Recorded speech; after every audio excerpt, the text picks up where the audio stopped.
This is HIIT'N50, the fitness and wellness podcast serving the over 50 community. I'm your host, Chris Cotnoir. Welcome to episode 9 of the HIIT'N50 Podcast. I'm your host, Chris Cotnoir. This week's episode kicks off with my take on rest and recovery. From there, I have a really great conversation with a fellow Substacker, Jim Brown, who produces videos that align well with the messages of the HIIT'N50 podcast. Rebecca Dickinson is back this week with an overview of macronutrients, and I once again join Christine Boyer-Zazzaro in the gym, where she walks me through several variations of the push-up. Before we get to the episode, I just want to remind you that if you are enjoying the podcast, please rate, review, and subscribe, and please tell your friends to listen. You can follow me on Twitter at @CCotnoir, Facebook at Christopher Cotnoir, LinkedIn at Chris Cotnoir, and Instagram at @CCotnoir. You can also subscribe to my Substack newsletter at HIIT'N50.substack.com and to the HIIT'N50 YouTube channel, which is linked to in the show notes. Now, on to the show.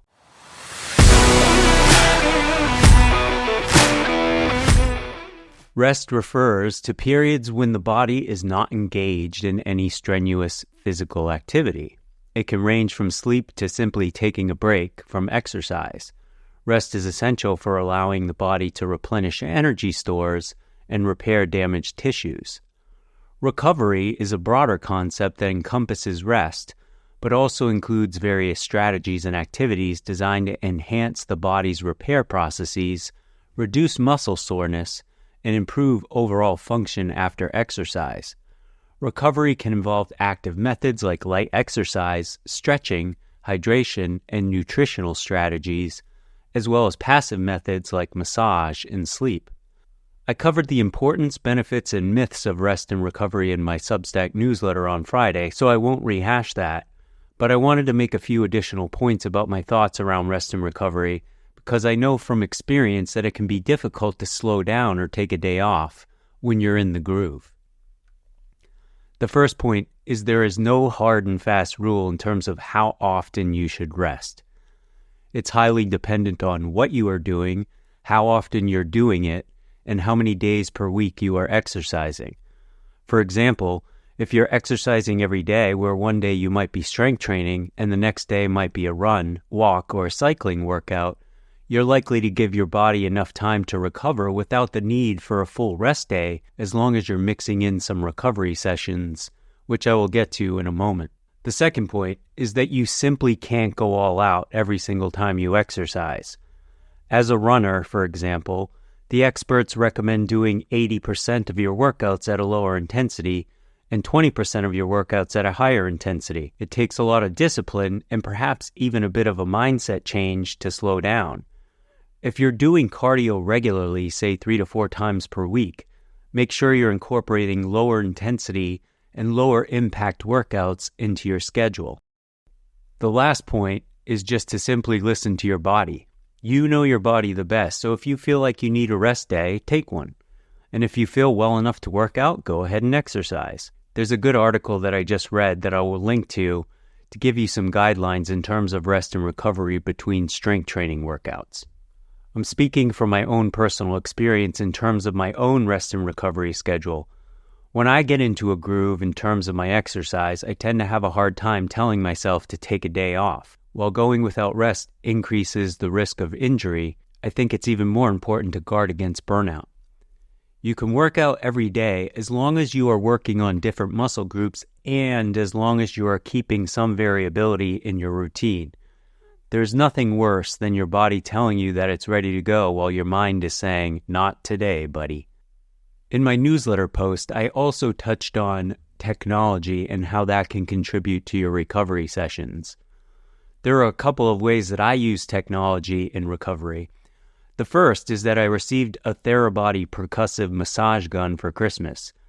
It's their middle-of-the-road massage device called the Therabody Sense.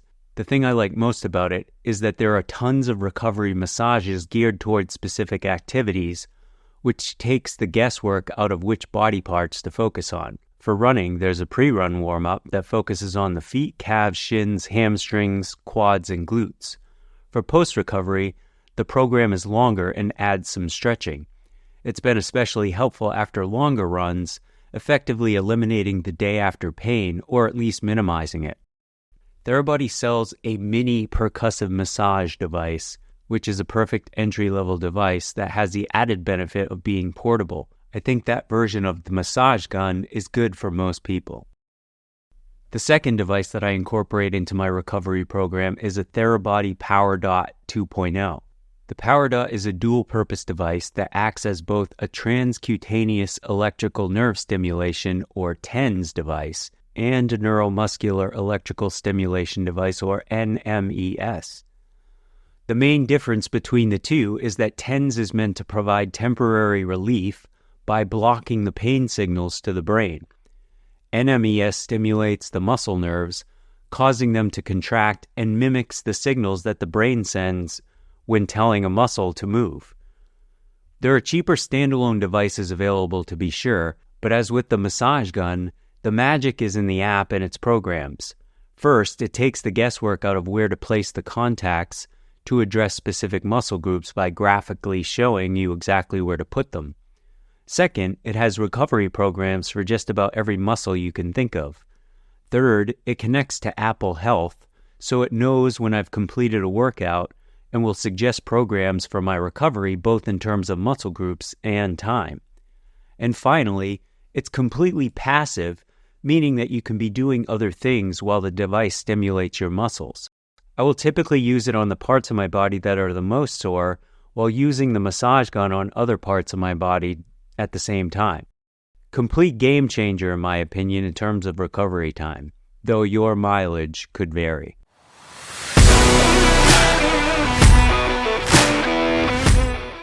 My first guest this week was a lot of fun. His name is Jim Brown, and I discovered his Substack, A Friendly Nudge, in which he performs what he calls exercise snacks in the form of videos that are not only easy to follow, but useful in terms of performing everyday tasks. His message is resonating with a number of people, and I really enjoyed speaking with him.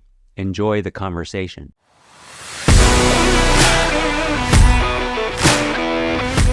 I'd like to welcome a new guest to the show this week, Jim Brown. Jim is a personal trainer and health coach, and I actually discovered him through Substack, through his own writing called A Friendly Nudge. So welcome to the show, Jim.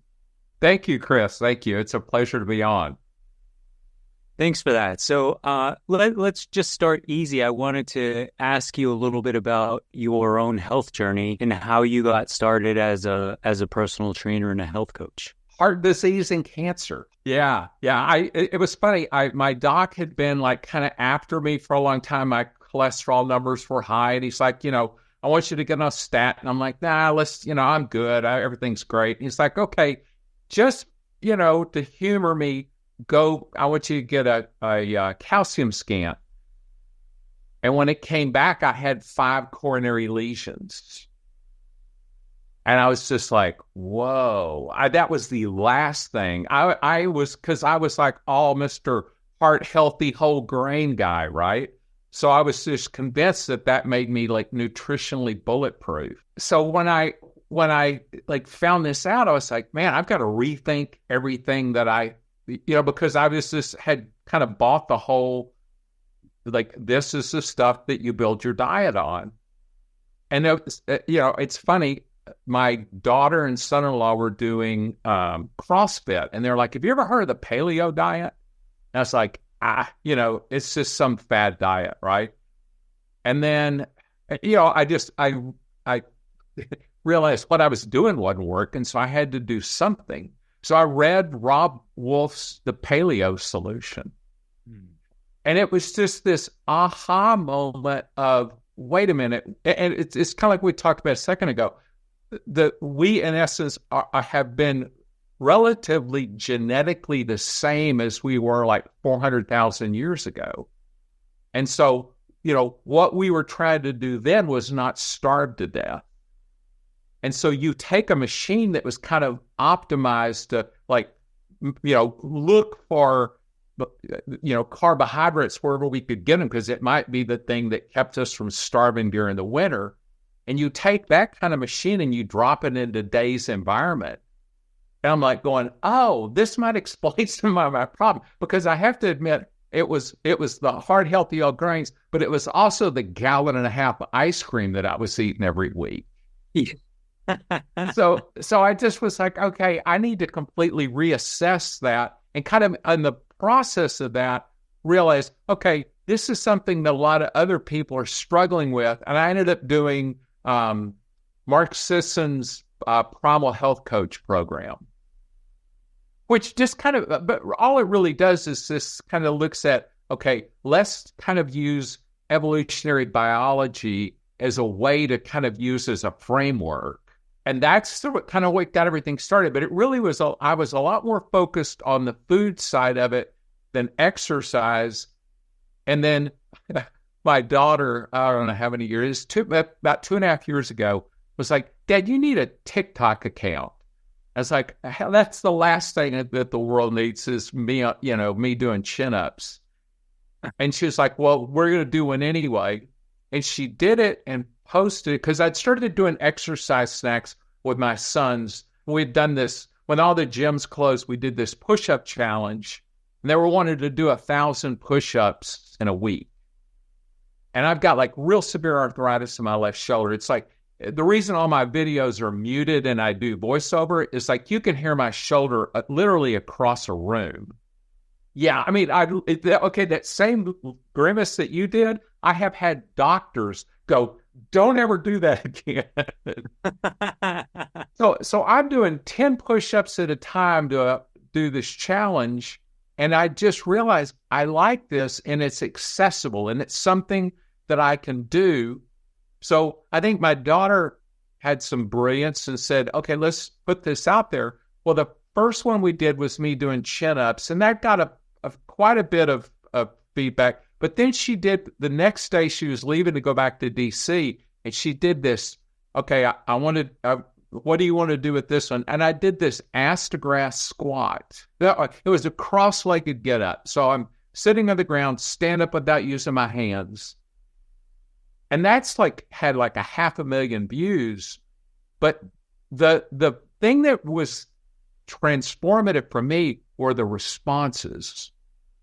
Because I had all these people that were like, I can't get up. I'm losing my independence. And it was one of these sort of aha moments of there's so many people struggling. How do we take some of the intimidation out of it?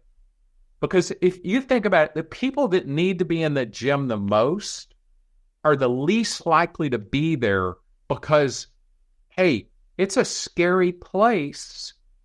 If you're like somebody that's struggling to get off your couch and to say, okay, well, you need to go into this gym and you need to go to this exercise class with all these people that have been doing it for all this time, that have all this capacity. And you're like, why in the world would I do that? So that's kind of what got all this stuff started, was how do we make exercise accessible and less intimidating to people? I'm laughing because, I sent you some questions to consider before. I think I'm tossing them all because a couple of things. First, I had my annual physical this year. And for the third straight year, my cholesterol levels, they weren't ridiculously high, but my bad cholesterol was high. My overall cholesterol was high. And so having read Dr. Attia's book, Outlive, I asked a lot more questions. I had a lot more information about myself.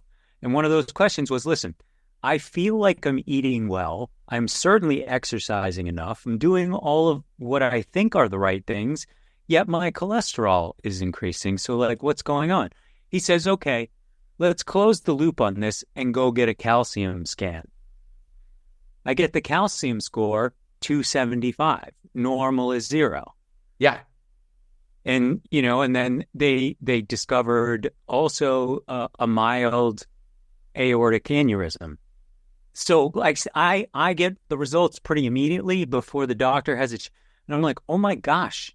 Yeah. What does all of this mean? What am I doing wrong? Yeah. And I've gone through, batteries of tests, and my there isn't blockage, and it's, the main artery is clear, but carotid artery scans. Yeah. They scanned my entire body. And the point of all this is we thought we were doing what we were supposed to be doing. And meanwhile, like, had we not gotten these tests, which, by the way, this was not covered by insurance. Yeah. But had we not gotten these tests, we wouldn't know. And, you read all the time about these people that they're incredibly in great shape by all accounts. They run, and then they have heart attacks, or they have, worse. So it's just, it's amazing to me that we still, and to your point, we're taking, our genetics haven't changed. Our food supply obviously has changed. We're feeding 300 million people in this country. Like, where's all that food going to come from? From frickin' science. That's where it's going to come from. And, we've done all this sort of food modification that's impacting people in negative ways. And, it's, yes, of course it's scary to get that kind of news, but it's also great to know. Like, had I not read this book, had I not known to ask the questions, I would have just said, okay, watch what I eat, keep exercising. Meanwhile, like, I'm taking a statin, I'm taking aspirin, like, I'm doing the things that I never thought I'd be doing, at age 53, but here we go. Well, and I was one of those people that I was just absolutely positively, it's going to be a cold day in hell before I take a statin. And fortunately for me, I told you it all started for me when I read Rob Wolf's book. Well, he used to go to this thing in Austin that I went to called Paleo FX, and I ran into him there. And I talked to him a couple of times, but I saw him and I was like, hey, I've got these labs in. I want to find like a functional medicine doc. And he's like, okay, tell me what's going on. He goes, let's get some other tests done. He introduces me to some people, and he said, look, for the most part, a lot of people don't need a statin, but he goes, there's people out there. He goes, you may be one of them that you shouldn't ignore that. And it was just this kind of another one of those aha things of, wait a minute, this is Mr. Paleo saying, hey, don't automatically rule that out. It probably is overprescribed for a bunch of folks, but in particular instances, especially if you have existing pathology, you got to pay attention to it. So it was helpful kind of having that thing there to sort of like lower my like kind of unjustifiable resistance to get, something that it's like, okay, yeah, is it the panacea? I don't know that it is. But, if you listen to Attia, he's like, okay, that's kind of one of the things that you may want to do if you have these kind of issues going on. And some people, when you talk about the concept of longevity, for some people, statins are a way to increase your lifespan and to increase. So like, yes, it goes hand in, like, I'm not going to take a statin and then go eat, a gallon and a half of ice cream or a couple of steaks. That was, the fact that I survived those days is pretty miraculous. Believe me, I've done a lot worse. I think like a lot of people during the pandemic, alcohol was abundant. And a couple of years ago, I just stopped because, that is a thing. Yes, I get it. It's social. Yeah. It's a way to be with people. That's helping your mental wellness side of things. Yeah. But it's doing a lot of damage. Yeah. I'm not preaching. I'm not saying no. I think there's a lot of folks. It's like I have modified mine. I haven't eliminated it completely, but it's like, it's one of the thing that I realized was ironic was here I am, this Mr. all about being healthy. And it's like, okay, the dose makes the poison. And it's like, if you can't control the dose, or if it kind of continues to where you're going, all right, I'm doing all these other things to help me be healthy, but I'm doing this one thing that's really kind of throwing me in the ditch. that doesn't make a lot of sense. Yeah. And it impacts everything. Your sleep, especially your sleep. Well, sleep, I wear a Whoop strap, and it's like, if I can tell real quick, if I have like 2 drinks, I'm usually, like, my sleep usually doesn't show an impact. If I have 3, I can be almost guaranteed that the next morning, my recovery score is going to be garbage. So let's get back to your Substack for a second. So one of the things that drew me to it is, one, their videos. And as you said, they're accessible. They're things that people can do if they have a couple of minutes. And that's one of the things we try to tell people is, it's not all or nothing. You don't have to do, 30, 60, 90 minutes of exercise to feel accomplished. So maybe talk a little bit about how that's been received in terms of, the types of comments that you get from people and, in your own work in helping people sort of get off the couch, get off the toilet. It has been overwhelming. I literally pretty much every day, every other day, I will have somebody send me a reply, send me an email saying, I started doing your videos and this is what's happened. And it has been like, my balance has improved. I can now get up and down off the ground. It's because I think mobility is something we all take for granted until the day that you go, wow, I can't do that thing I did, seem like effortlessly a year ago. And so that has been it's like, it just is the thing that keeps reinforcing the drive to keep doing this, because I know it's making a difference for folks. And, I started the Substack piece because I wanted to make sure that there was a way for people to see my stuff that wasn't dependent on the algorithm saying that they needed to see it. Because that's one of the things that's happened to me is I've had people go, hey, I follow your stuff. I've been interacting with you on a regular basis. All of a sudden, I don't see your stuff. Well, I don't know how the algorithm works, but I know, it's like they will make little tweaks in it. And all of a sudden, people that I'm used to seeing all the time, I never see their content anymore. And I'm like, God, did they go somewhere? And it's like, no, I go to their profile. There's all their stuff, but it hadn't been showing up in my feed. So the thing I like about Substack is it's like, I know that even if they don't go to the app, it'll show up in their email if they subscribe. And that way it's like, all right, it's like I charge $5 a month for it. Because when I first started to do it, a friend of mine was like, oh, there's this thing, it's like $30 a month. And it's like, no, I want this stuff to where it's so reasonable that it's not going to be, that money's never going to be an excuse for somebody not to do this. And even for those folks that are just like, I don't hate $5 a month. The first one of every month is free. So even if they subscribe with free, they get one a month. And what I'm hoping is, okay, it's compelling enough that they're like, no, I want this every week. When that's what I got to do. I got to pony up my $5 for your Substack.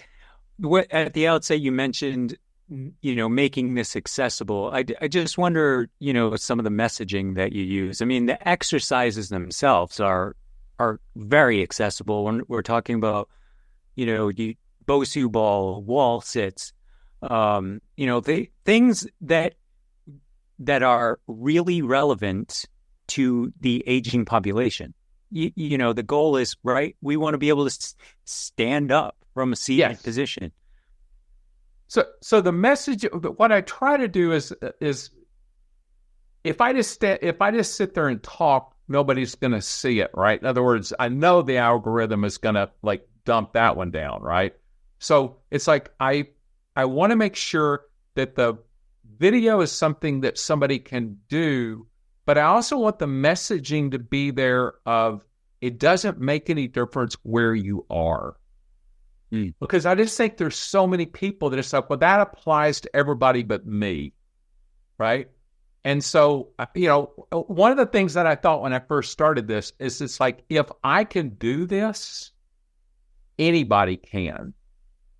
because you're talking about stage 3 prostate cancer survivor, heart disease, like severe arthritis in my left shoulder, arthritis to the point in my left knee that I went to the orthopedic surgeon to talk about getting a knee replacement.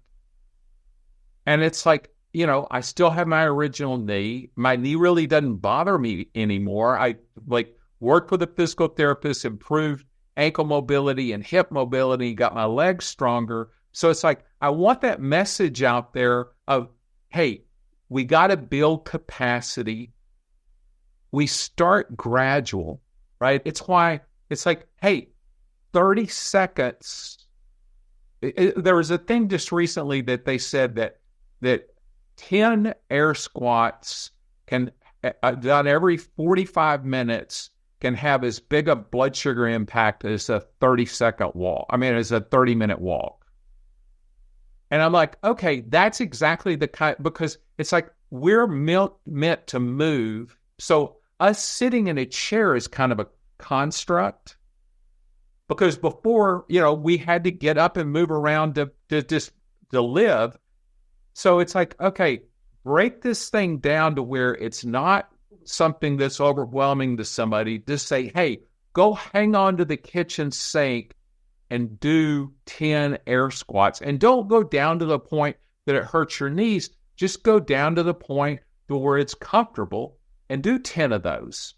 And it's like, if somebody does that and it's like, okay, maybe don't do it the next day, do it the day after, and they just start gradually building up, they are sooner or later going to go, wait a minute, I feel different than I did 2 weeks ago. Yeah, and I also feel like once you start, 5 or 10 minutes, so again, I'll go back to your exercise snacks.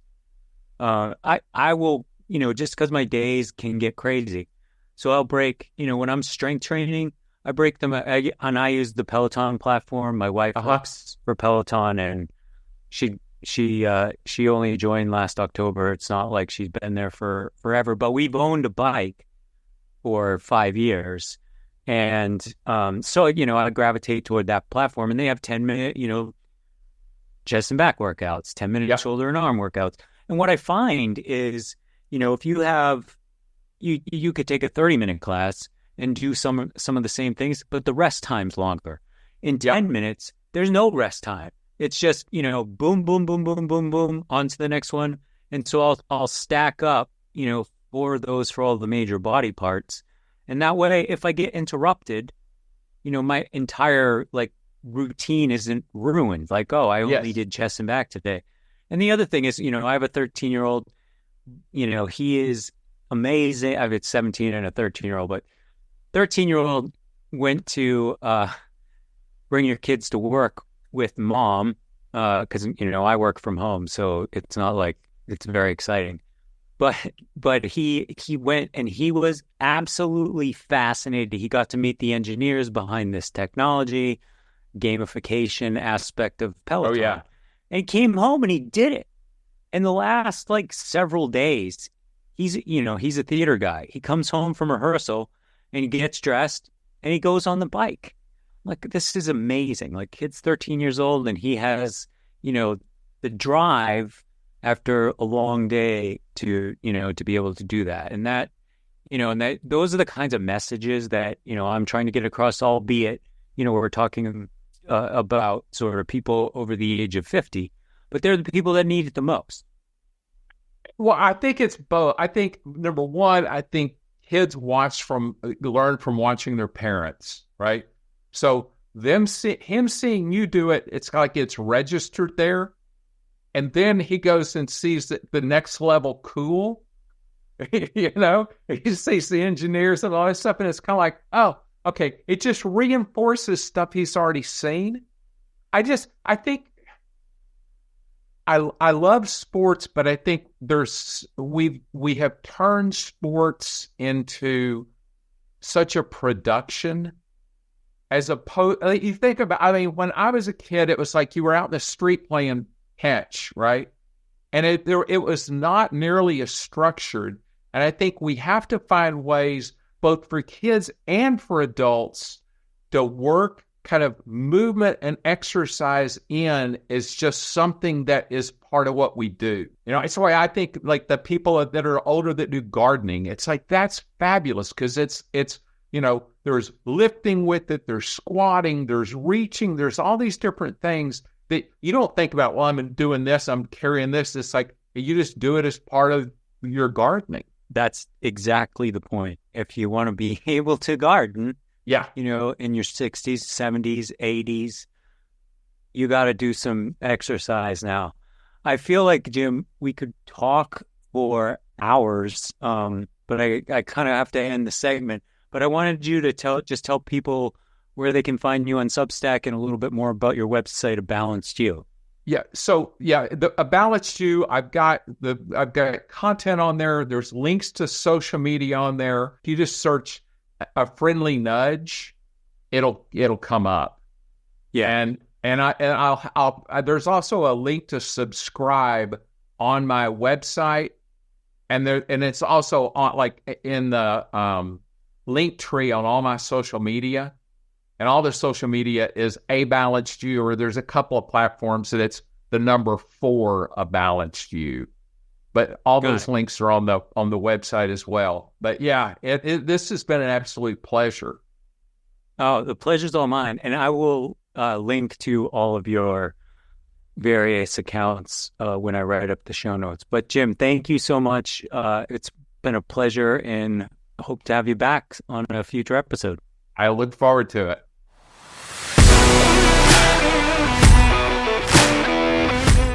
My next guest is Rebecca Dickinson. Rebecca is a registered nurse and a certified holistic health coach, and she's back this week to talk macronutrients.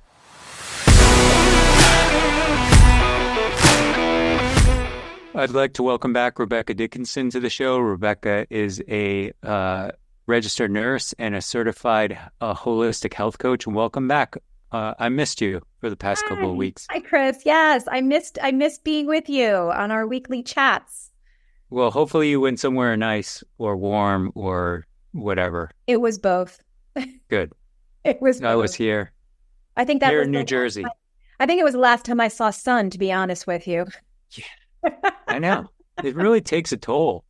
Get outside, get the sunshine. We just haven't had any. Today it was supposed to break through, but it's still cloudy. But I think we're breaking out of this pattern here. Yes. So today I wanted to talk about macronutrients, and I just kind of wanted to start with an overview from you of macronutrients. Sure. Okay, so there's 3 macronutrients: protein, carbohydrates, and fat. So, a well-rounded diet is certainly going to include all 3 of those things. When you're looking at carbohydrates and protein, they are a little bit more bang for your buck calorie-wise, and then the fat has 9. So, just like right off the bat, you've got a difference in calories. So you've got a little more bang for your buck when you're eating protein and carbohydrates. Now, when we're talking about carbohydrates, it's easy to start thinking about just our bread products, our pastas, our rices, and those kinds of things. But what I think people oftentimes forget when they say, oh, I'm going to go on a low-carb diet, is that fruits and vegetables are carbohydrates too. And when we're creating our plate, so, the government used to have a food pyramid years ago, and they revamped this food pyramid, which told you kind of, where you should be getting your calories, and the macronutrients were in there, and how many servings should you have from each. I'm sure you remember that food pyramid. So they've revamped that, and it's now a plate, and they call it My Plate. And I agree with what they have done, and half of your plate should be vegetables and fruit. So when you're constructing your plate, you should be thinking half should be fruits and vegetables. Those are carbohydrates. Then you have a quarter of the plate, which would be, your grains, whatever grains you may have chosen for the particular meal. It could be rice, it could be pasta. It could be a slice of bread. You get where I'm going. And then your protein. And the protein can come from chicken or beef, but it could come also from fish, and it can come from plant-based sources. And plant-based sources would be beans and legumes, tofu, those kinds of things. So if you're building a well-rounded plate, you need to kind of keep all of that in mind. And then when you're thinking of serving sizes within those different macronutrients, it's going to vary based upon your gender, your age, your activity level. But the guidelines are carbohydrates, 6 to 11 servings a day, protein, 2 to 3 servings per day, and fats are going to be about, roughly a couple servings, but keeping in mind that a serving of fat is very, very low. So we should really be thinking about no more than maybe like 3 tablespoons of a fat in our diet per day. So, if you add a tablespoon of olive oil to your cooking, that's 1 serving right there. So when you think about those kinds of things, it's generally kind of how you want to think about it.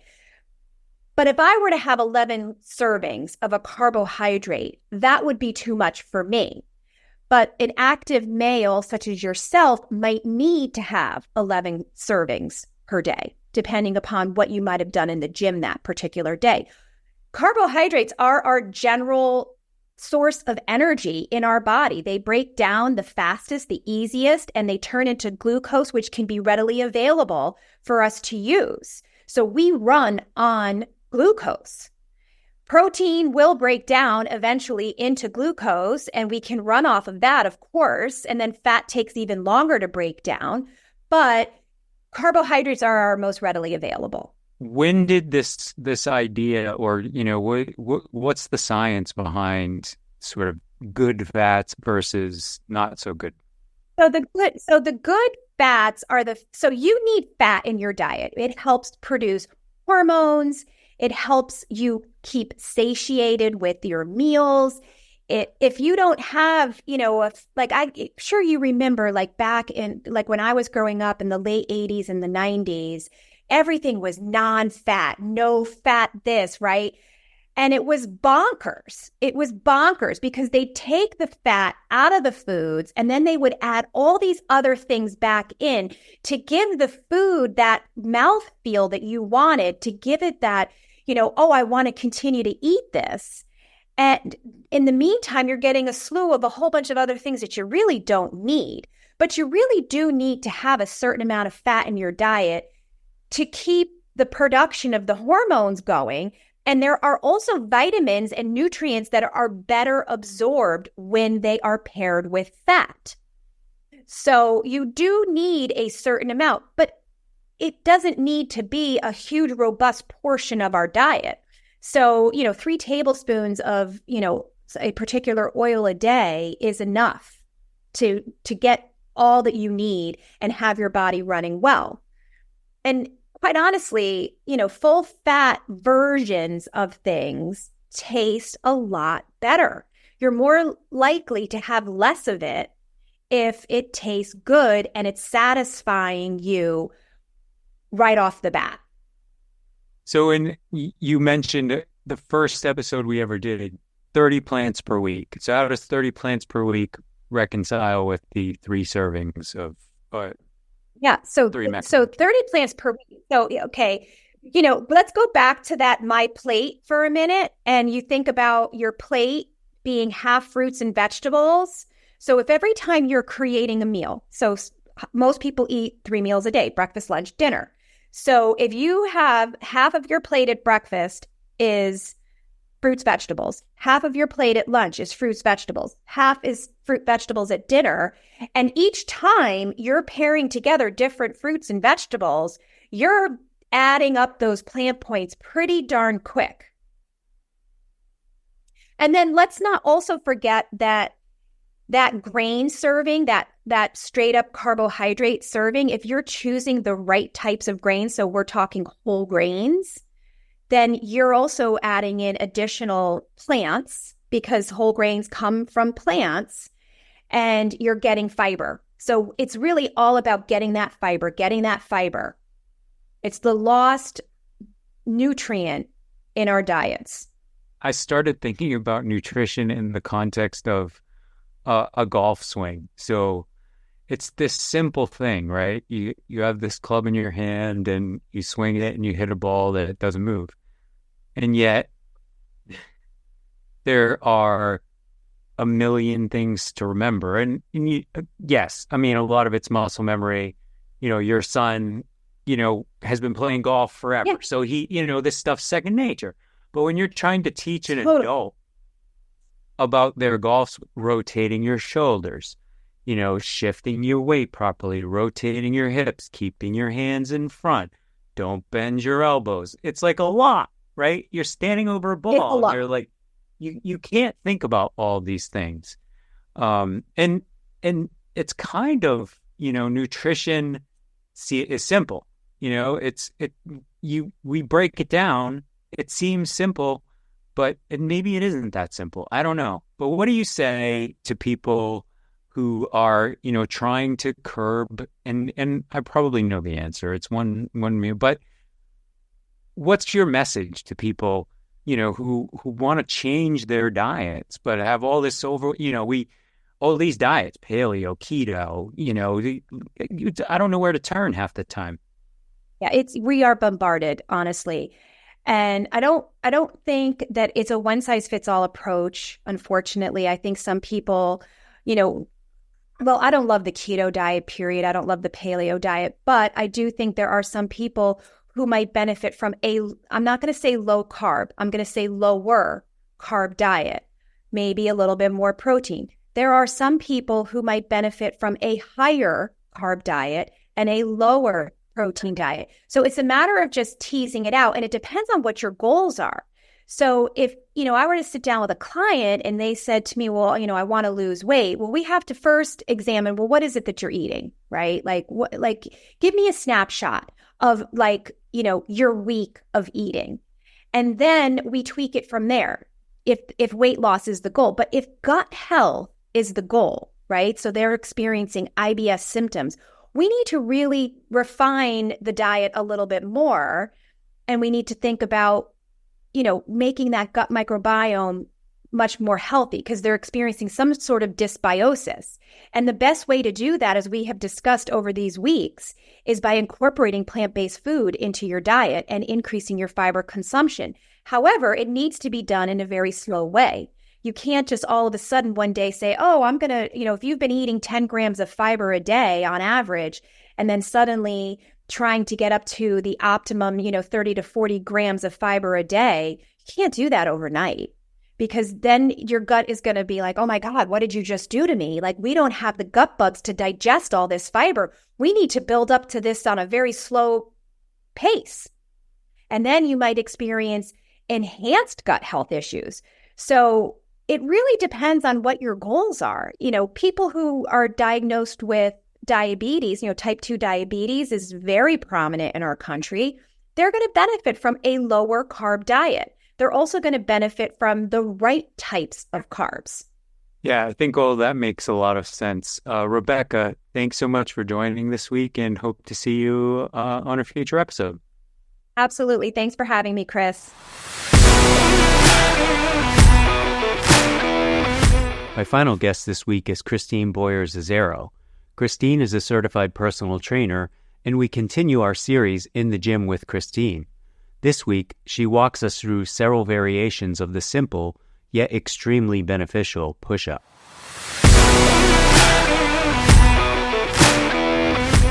I'd like to welcome Christine Boyer-Zazzaro to the podcast. Christine is a personal trainer, and I'm here with her in the gym where we're going to demonstrate the versatility of the push-up. So first, welcome to the podcast, Christine. Thank you, Chris. It's great to be back. I'm happy to be here, happy to be the person doing the exercises today while you direct me. So why don't you talk a little bit about the push-up, the versatility, and why it's such a staple in people's exercise routines? Well, first of all, the push-up is one of my favorite using your own body weight exercise. And it has a lot of benefits. You're working on building upper body strength, you're working on core strength, and there's actually some variations that you can do that can work on lower body and glute strength. So it's really one of my favorite exercises to incorporate into my workout programs. However, if you do have shoulder issues, I don't recommend doing push-ups, and obviously that's something you'd want to consider before engaging in any type of push-up. But there's just so many variations and so many different ways that you can really work your body doing push-ups either on the road, in the gym, or at home. So why don't we start with the standard push-up, and you'll kind of walk me through the exercise. And then it just popped into my head, but maybe we can show people a variation of modifying. So maybe doing push-up from your knees, something like that. Absolutely. Yes, there's modifications to a lot of the exercises we'll be doing. Okay, so I'm going to get on the mat while you walk me through the standard push-up. Okay, so we're going to go ahead and start off with the standard push-up, which is going to be, you want to get into a plank position where your shoulders are directly above your wrists. You want to make sure that your hips are in line with your shoulders and your ankles. So you want to take a deep breath and then exhale. Let's go ahead and bring it down towards the mat, making sure that your back is not going down, and then extend back up. Good. And again, let's repeat. Excellent form. Good. You can see his body is in a straight plank position. His knees are extended. His hips are in line with the shoulders and in the ankles. And again, let's do one more. Now, there is a modification to this push-up that would be when you would take your knees down onto the floor. And again, you have to maintain that plank position so that the shoulders, the hips, now the knees are aligned. You're going to go ahead and take a deep breath and come on down and extend back up. Good. This would be a modification for somebody that has trouble doing a complete push-up with their legs extended straight. You would bend the knees. Next, we're going to focus now with our push-up on the triceps. So the triceps are the back of the arms. We're going to do a closed grip push-up. And you're going to bring your hands almost like into a triangle. So your thumbs are extended and connected, and then the index fingers are connected as well. So it's a triangle. You're going to come up, take a deep breath, prepare, and then begin your tricep push-up. Good. So you see the focus is in the triceps and extend back up. Excellent. Good. You want to keep the core engaged. So you want to make sure you draw the belly button up to the spine as you go down and come right back up. Excellent. Great work. So this is really putting a lot of emphasis now on the triceps. It's a little bit more challenging than just the basic push-up. Christine then walks through some compound movements using the push-up as the base. You can view the entire push-up series on the HIIT'N50 YouTube page. With that, episode 9 of the HIIT'N50 Podcast comes to a close. If you are enjoying the podcast, please share it with your friends and don't forget to rate, review, and subscribe. Until next week, stay healthy, everyone. Bye-bye.